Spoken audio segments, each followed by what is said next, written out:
Congressman Paul Ryan securing about 70% of the House Freedom Caucus vote, but he wants 80%.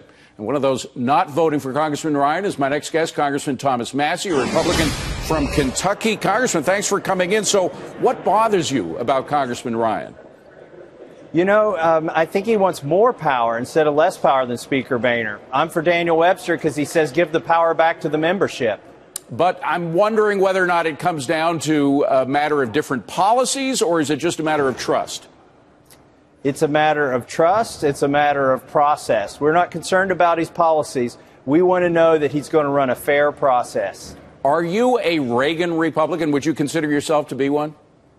I would say I am a Reagan Republican, and so are my constituents for the most part. Well, in what way is Paul Ryan not a Reagan Republican?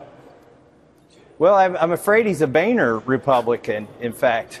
Why do you say that? I mean, I happen to... I've known him for a long time. He's always been promoting the Reagan kind of conservative ideals. He was raised on at the foot of Jack Ryan. I mean, politically speaking, Jack Kemp.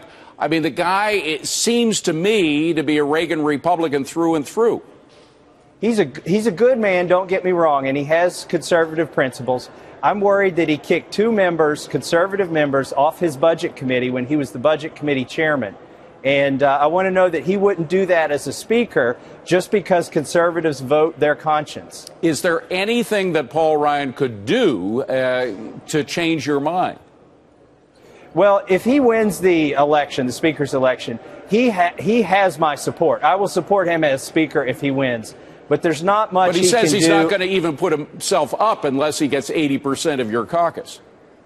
Well, I'm going to be talking with him later. He's meeting with the Tea Party caucus, not the Freedom Caucus, the Tea Party caucus.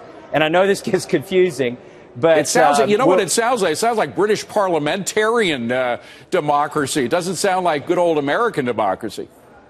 You know, I think the Republican Party has always been a big tent, and there's always been different views. And hopefully he can unite us, or Daniel Webster can unite us.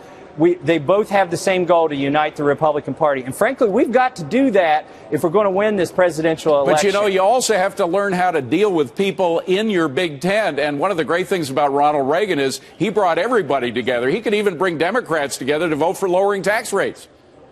That's right. You know, Daniel Webster brought everybody together in the Florida State Legislature when he was Speaker, and even brought some Democrats along.